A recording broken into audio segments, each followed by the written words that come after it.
perdukunan Pastor Andi Simon ya. Shalom Bapak Ibu, kali ini saya baru tonton video dari Pendeta Muriwali Matalu. Beliau berkata bahwa pelayanan Pastor Andi Simon adalah pelayanan perdukunan.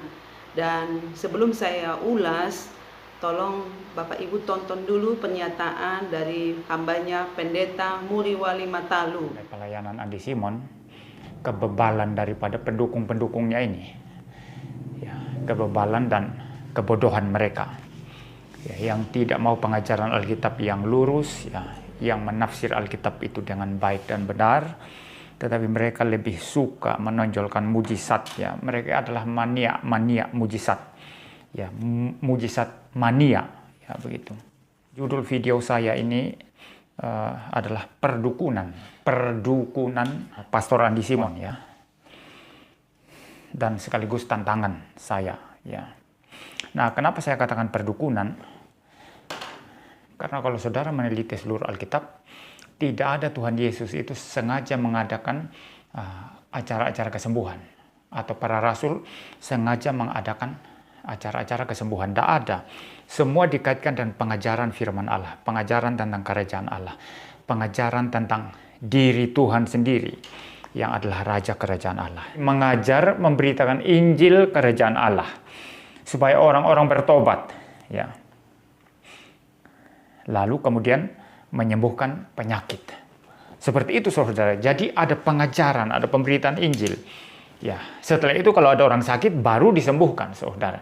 Jadi tidak ada bikin khusus pertemuan kesembuhan ya seperti Andi Simon itu ya, orang datang hanya untuk kesembuhan ya, atau buat kolam khusus untuk kesembuhan dan lain sebagainya. Tidak ada seperti itu Tuhan Yesus. Kebaktian kesembuhan khusus itu tidak ada.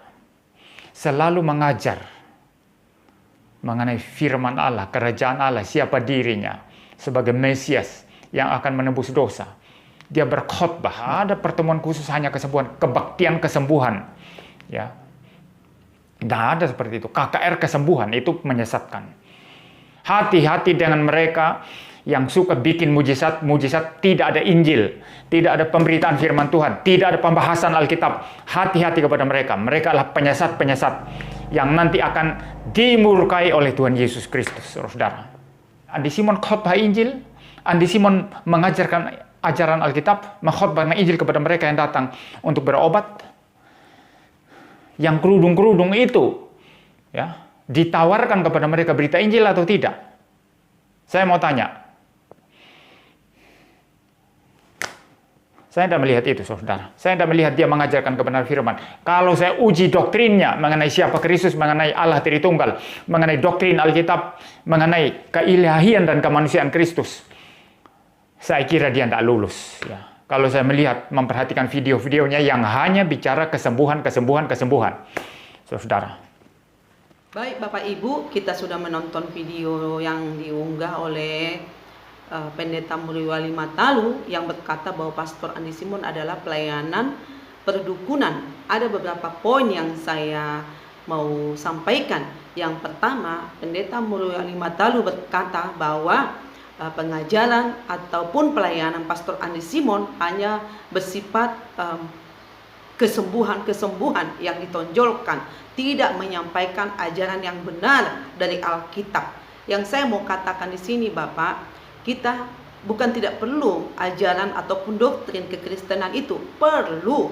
Selama ini ada banyak gereja-gereja yang mencondongkan doktrin ataupun pengajaran-pengajaran kepada umat, tetapi stagnan karena tidak disertai dengan kuasa pengurapan Tuhan. Nah, sehingga jemaat-jemaat yang sudah banyak tadinya berpindah ke tempat yang lain, karena ketika dia beribadah di sana dia mengalami pemulihan, ya, dia mengalami kesembuhan, dia mengalami jalan keluar. Jadi jangan kita menyalahkan bapak ini, pendeta ini sesat, pendeta ini perdukunan, pendeta ini melakukan gundalini atau segala macam. Dan kalau kita hanya menyampaikan ajaran, nanti juga jemaat juga akan jenuh, akan bosan. Tapi pengajaran itu hendaklah disertai dengan kuasa, dengan kesembuhan. Itu selama Yesus ada di dunia ini, tidak pernah dia buat kebaktian khusus tempat untuk pelayanan kesembuhan seperti yang dilakukan oleh Pastor Andi Simon.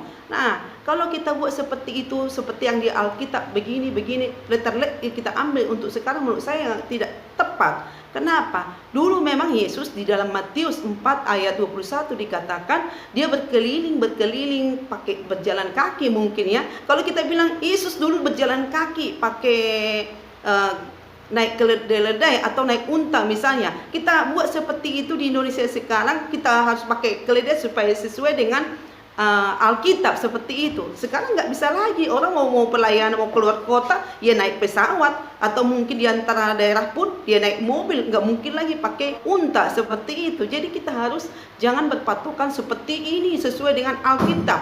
Nah, artinya maksud saya, Yesus memang tidak melakukan kesembuhan khusus. Dia mengajar, memberitakan Injil Kerajaan Allah, terus melenyapkan segala berbagai penyakit, sehingga berbagai tempat datang untuk kepada Yesus. Dia pun mengikut Tuhan Yesus. Nah, itu Bapak mau bilang seperti itu. Nah, kalau itu terus yang disampaikan, yang dibuat oleh hambanya Pastor Andi Simon, memang sekarang coba dulu, sekarang pandemi, tidak ada lagi untuk ibadah di gereja-gereja karena pandemi sekarang. Nah, dibuat online, ya melalui YouTube, melalui Facebook, jemaat bisa menonton. Emang dulu itu ada di Alkitab? Nggak ada, Bapak. Tapi karena keadaan kondisi sekarang, ya kita nonton ibadah, kita beribadah melalui YouTube, melalui Facebook. Apakah itu tidak sesuai dengan Alkitab? Memang nggak ada di Alkitab seperti itu. Ya jangan kita letterlek seperti itu, Pak. Nah, dan saya mau katakan juga di dalam Matius 4 ayat 21, ya, Bapak bilang di sini, kalau kita lihat, memang Yesus mengajar, menyembuhkan segala sakit penyakit. Dan yang kedua, memang Pastor Andi Simon memang khusus buat kesembuhan. Menurut saya nggak seperti itu. Ketika beliau pergi ke EHS, gedung EHS atau ke Healing Center, orang-orang sudah berjejeran, berbondong-bondong di sana. Dia mau bilang, ayo kebaktian. Enggak, ngapain dia harus begitu? Karena setiap pagi saya selalu tonton hambanya menyampaikan firman Tuhan di siaran langsung Pastor Andi Simon TV. Nah, itu kan siaran YouTube itu tidak hanya orang Kristen yang buka YouTube, siapapun bisa. Mau dari orang saudara-saudara kita yang Muslim, mau Buddha, mau Hindu, bisa menonton YouTube. Nah, ketika dia, jangan kita langsung batasi dulu, ya. Siapa tahu ketika dia menonton YouTube itu, hatinya, imannya timbul. Nah, dia mempunyai iman. Jadi jangan kita bilang tidak ada pengajaran firman Tuhan disampaikan oleh Pastor Andi Simon. Terlalu keliru Bapak ngomong seperti itu. Karena setiap pagi siaran langsung menyampaikan renungan firman Tuhan. Jadi tidak ada pengajaran Alkitab. Memang kalau seandainya Pastor Andi Simon ketika di jalanan dia berkhotbah, hei semuanya terima Yesus, kalau tidak terima Yesus masuk neraka, kalau enggak terima Yesus kamu tidak disembuhkan. Kalau dibuat seperti itu, nanti ada orang-orang tertentu yang videoin, nanti di-share di YouTube, di-share di Facebook, di mana-mana. Nah, sekarang langsung dilaporkan kan penistaan agama. Karena apa? Kristenisasi. Kalau nggak terima Yesus tidak disembuhkan, berarti itu kristenisasi. Sebentar aja, jangan ke 1 tahun, 3 bulan langsung Pastor Andi Simon langsung dibawa ke penjara karena memaksakan, karena mengajarkan ajaran kekristenan dengan modus kesembuhan. Jadi kita itu Pak pakai otak, pakai hikmat yang dari Tuhan. Kalau memang orang-orang saudara-saudara kita yang Muslim datang untuk dia mengalami kesembuhan, siapa yang bisa salahkan itu? Tapi saya mau katakan, ketika dia sembuh, dia akan berpikir, kan apa? Ketika dia sakit, ada beberapa video yang saya unggah di Facebook juga, ada sampai 8 tahun dia tidak bisa berjalan, ibu yang berjilbab sampai 10 tahun sampai lumpuh, digotong-gotong seperti itu, kanker, ya. Dia pergi kepada tokoh agamanya, contohnya ustadz atau kiainya. Nah, kemana-mana dia berobat tidak sembuh. Tetapi ketika dia datang berdoa bersama Pastor Andi Simon, dia disembuhkan Tuhan. Walaupun dia tidak mengaku Yesus Tuhan, tapi sebagai manusia, kita ini manusia punya otak ya, punya pikiran, punya hati nurani. Loh, saya ini pergi ke sana, pergi ke tokoh agama saya. Dia kan berpikir, dari mana kuasa itu? Nah, disitulah kuasa Roh Kudus bekerja. Jadi kita jangan hanya batasi, tidak ada kebaktian, tidak ada penyampaian firman Tuhan. Makanya kita langsung judge bahwa Pastor Andi Simon adalah melakukan pelayanan perdukunan. Aduh, terlalu picik ya pemikiran kita seperti itu. Dan yang ketiga, beliau berkata, bahkan di dalam Matius 7 ayat 21 dikatakan, bukankah setiap orang yang berseru kepadaku, Tuhan, Tuhan, Tuhan, akan masuk ke dalam kerajaan surga, melainkan dia yang melakukan kehendak Bapakku yang di surga. Ya, aku sudah bernubuat, aku sudah menyembuhkan orang, itu seperti itu ayat di sini ya. Tapi Tuhan Yesus bilang, enyahlah engkau hai pembuat kejahatan. Yang saya mau katakan di sini ya, setiap orang yang berseru-seru ya, yang menyebut dia masuk ke dalam kerajaan surga, yang mau saya katakan adalah, tapi orang yang melakukan kehendak Bapa. Yang menjadi pertanyaan, emang Pastor Andi Simon tidak melakukan kehendak Bapa? Coba dulu Bapak jawab. Bapak berani benar berkata bahwa beliau itu melakukan pelayanan perdukunan. Coba, melakukan kehendak Bapa, beliau melayani orang-orang dari berbagai suku, berbagai agama, berbagai apapun, siapa yang datang, yang mempunyai pergumulan, mengalami kesakitan, yang menderita, beliau menolong dengan mendoakan mereka. Apa itu tidak melakukan kehendak Bapa? Terus yang kedua, beliau juga memberikan banyak sumbangan ke panti asuhan, ya, menolong orang-orang yang tidak mampu, ya, dari berbagai agama, bahkan membedah rumah dari agama kita, saudara kita sebelah yang Muslim, ya. Dia bedah rumah yang tidak mampu. Coba bayangkan, apakah itu tidak melakukan kehendak Bapa? Jadi kita, menurut saya, tidak berani kita berkata bahwa pelayanan Pastor Andi Simon itu pelayanan perdukunan atau sesat atau sihir atau segala macam itu. Nah, memang begitu. Kalau orang makin dipakai Tuhan, makin dahsyat, ada banyak tantangan, ada banyak orang-orang yang memperhatikan, mengamati. Jangan seperti kita ahli Taurat kan. Ketika Yesus datang ke rumah orang yang sakit busung air, pada waktu itu ada banyak orang di situ, termasuk ahli-ahli Taurat dan orang-orang Farisi. Mereka menyaksikan, mereka mengamati Yesus. Jangan-jangan nanti Yesus sembuhkan ini yang busung air ini. Mereka berkata seperti itu. Dengan tujuan mereka apa? Hanya mencari, mengamati apa yang Yesus lakukan. Karena pada waktu itu, pada hari Sabat tidak bisa menyembuhkan menurut pemikiran mereka. Tapi Yesus jawab dengan benar, dengan tepat. Nah, kalau tugas kita hanya mengamati orang, mengamati pendeta ini, sesat kali mengamati.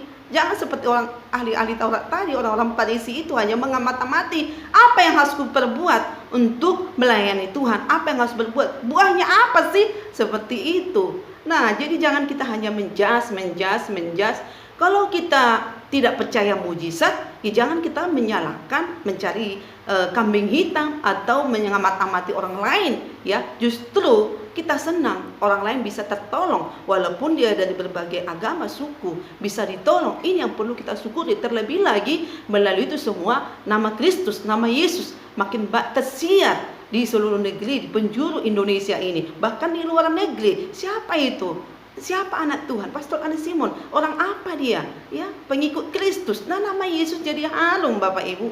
Kalau saya perhatikan dalam Matius 7 ayat 21 ini adalah pengajar-pengajar sesat, nabi-nabi palsu, yang menjadi pertanyaan bagi kita. Sekarang Pastor Andi Simon pengajar-pengajar palsu atau nabi-nabi palsu, Bapak Ibu? Dan selama ini yang saya tonton video-videonya, bahkan khotbah-khotbahnya tidak pernah menyimpang dari kebenaran firman Tuhan. Selama ini disampaikan Yesus yang benar, Roh Kudus, ya. Tapi kalau seandainya Pastor Andi Simon berkata bahwa Yesus tidak ada lagi, Roh Kudus tidak ada lagi, itu sudah menyimpang. Nah, kalau untuk menyembuhkan orang lain, misalnya ditepuk-tepuk, bahkan dipukul sekalipun, menurut saya itu sarana, ya. Caranya seperti apa? Yang jelas kuasa Yesus nyata. Itu jadi menurut saya nggak terlalu signifikan kalau Pendeta Muliwalu berkata bahwa Pastor Andi Simon itu adalah pelayanan perdukunan. Jadi mari kita sesama hamba Tuhan, jangan kita justru mencari kesalahan, mengejek, ya, mengatakan dia sesat, mengatakan dia tukang sihir, mengatakan dia perdukunan. Marilah perkataan kita ini perkataan yang membawa berkat bagi orang lain. Terima kasih sudah menonton video ini, biarlah bermanfaat. Bapak Ibu jangan ragu, jangan membimbang. Memang sampai sekarang masih ada mujizat Tuhan sampai detik ini. Demi nama Yesus.